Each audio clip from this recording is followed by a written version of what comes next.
Campos, Estevam de Oliveira Fernandes, nós procuramos uma pesquisa sobre, afinal, qual é a origem dos preconceitos? Entre os muitos preconceitos, selecionamos alguns, porque o livro tinha que terminar em 400 páginas. Senão dava para fazer uma coleção da Barça. Então nós decidimos qual é o mais antigo, o mais estruturante, o melhor de todos para a gente entender o preconceito. É a misoginia, o preconceito com as mulheres. Ah, é o mais antigo? É o mais antigo, é o mais estruturado, é aquele que está nos livros sagrados, que está na tradição, está no vocabulário. Mais do que o de raça, o de pele? Ah, mais, porque já houve momentos em que não havia, por exemplo, comunidades onde não há distinção racial, como a japonesa. Não, mesmo assim não existem as japonesas diferentes uns dos outros, mas em comunidades onde não existem grandes oscilações de fenótipo, existe misoginia. Exato, faz sentido. No coração da China tem misoginia, no coração da Mongólia, no coração dos povos indígenas tem misoginia.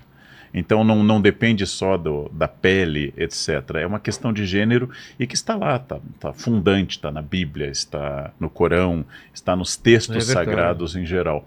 E aí nós somos influenciados por isso, né? E se tornou natural. Tanto que hoje tem um debate, eu não quero dizer todas e todos, muito menos todas, porque todos já englobam. Quem decidiu que o masculino engloba? Um homem que escreveu a gramática, que domina a sociedade, e aí as pessoas ficam usando isso até hoje. Tratamos também de racismo, muito importante para o Brasil, tratamos também de LGBTQ-fobia, tratamos também de preconceitos de corpo, especialmente gordofobia, mas também de capacitismo, e tratamos, por fim, de xenofobia. Escolhemos estes. Tem muitos outros. Por exemplo, quais outros poderiam... Nós não tratamos de um riquíssimo, que é o preconceito linguístico, ou seja, eu uso o meu conhecimento de gramática para te humilhar. Então, para rebaixar o outro. Rebaixar o outro. Então, vou dizer que você, ao dizer menos, você é inferior, porque eu parti de um pressuposto gramatical que vai dizer que quem diz menos é culto e educado, quem diz menos é... Quando essa pessoa pode ter uma sabedoria, uma história de vida, uma bagagem cultural que... Uma coisa é discutir, que é muito bom discutir gramática histórica e principalmente discutir linguística, mas a outra coisa é usar o conhecimento, seja ele qual for, qualquer tipo de conhecimento, para estabelecer hierarquias. Ou seja, isto é o preconceito. E aí eu vou associar quem diz coisas erradas, pertence a um grupo social, provavelmente tem uma identidade étnica e assim por diante. Então, isto é, por exemplo, o preconceito linguístico, que é riquíssimo para a gente debater, mas apenas... os livros têm que terminar em algum momento. Mas vamos falar então de misoginia. Então ela surge então desde a época do Homem das Cavernas, já tinha esse tipo de... Ele já subjugava a mulher e ela...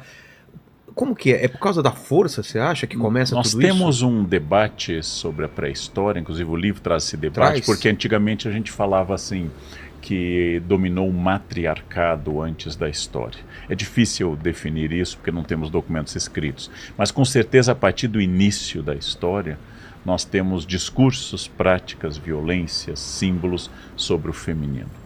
Quer dizer, como é que os egípcios comemoram uma vitória? Com um imenso símbolo fálico, que é um obelisco. Exato. Não, você não vai colocar uma vagina para comemorar. Acharam nas cavernas desenho de pênis, né? Exatamente. Então você simboliza a vitória. É o Neandertal da piroca, né? Já tinha. E aí você vai usar essas expressões, né? Não chore como uma mulherzinha, lute como um homem, seja homem, associando decisão, força, energia com o masculino. Verdade. Né? Por isso que hoje... E fraqueza ao feminino. Né? São fatos assim que acontecem na linguagem. Como é que você chama um homem sexualmente ativo comparado aos animais? Ele é o garanhão. Garanhão, ele é tigrão, ele é galo, animais que nós vemos como positivos.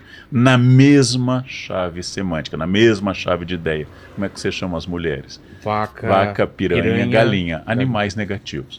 Ou seja, a mulher fazendo a mesma coisa que o homem, ela é negativa. Os rapazes, você sabe, desde o ensino médio e antes ainda, eles têm que ter comido todas, mesmo que nunca tenham feito isso. Segunda-feira ele tem que dizer, fiquei com 5, né? Mentir até. Não, 5 seria polegar, indicador. Exatamente. Mas ele tem que dizer isso. Agora a menina que chega e diz... Quando era moleque, os caras contavam cada história que... Hoje eu vejo assim... Eu sou de 70, né? Então a gente era muito mais ingênuo, cara. Nossa, eu bati punheta e pegou no teto. E eu falei, cara, como foi até o teto? Eu me achava assim. Ele poderia estar numa casa de teto baixo também. Exatamente, Você é pouco o teto era muito baixo. E eu acreditava Sim. nessas coisas, os caras contavam cada história. Porque cara. isso faz parte de uma narrativa no qual a minha masculinidade depende da função do pênis, Não, depende e até de escala de poder também, né? Exatamente. O que faz mal ao homem, eu não posso demonstrar sentimento, eu não posso demonstrar fragilidade. Os homens são psiquicamente problemáticos, por exemplo, quase sempre com a questão da afetividade. Eu fui professor durante 41 anos, então os rapazes se encontram, eles dão um soquinho. O soquinho quer dizer, é uma forma de carinho, mas é uma medição de masculina, força. é masculina, né? Não me confunda, né? Eu estou lhe dando um soco. As meninas se beijam mais, e os rapazes se dão soquinho e se xingam empurra, mutuamente, né? Os rapazes se insultam mutuamente e assim por diante. Existe uma questão de gênero que é muito estruturante, da língua, das metáforas que a gente usa, de um homem que chega aqui e fala, vai ser assim, assim. Esse é um líder. Esse é um líder. Uma mulher é metida, é seca, é arrogante, na mesma função. Um homem, quando demonstra os sentimentos, nossa, ele é sensível. Uma mulher, ela é desequilibrada. Desequilibrada, é fácil. Quando começou a surgir a psicanálise, Freud estudou com o Dr. Charcot em Paris, e ele caracterizava a histeria como doença feminina. É mesmo? O Dr. Charcot mesmo estudava quando era um nas homem, mulheres. porque ele estava tendo uma... A histeria era considerada uma doença das mulheres. Então se estudava... Freud começou sua carreira estudando histeria feminina com o Dr. Charcot. Então essas características da mulher... Isso é recente, né? Muito. O primeiro grande livro de Freud é de 1900. Nós estamos falando do fim do século XIX e início do XX. E toda a nossa história...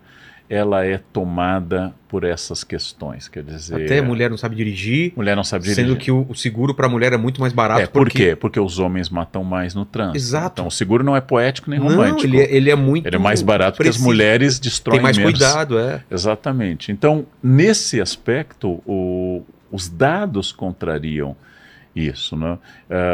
A política, ela é um fato masculino, ela é muito difícil para mulheres. Nosso Supremo Tribunal tem poucas mulheres, para não falar que também tem poucos, ou no momento nenhum negro, e tudo isso significa que nós incorporamos essas coisas, incorporamos que é natural. Mas que por que o masculino... nasce isso? Isso vem de uma necessidade do homem de controlar os mais fracos ou pela força? Como que começa isso?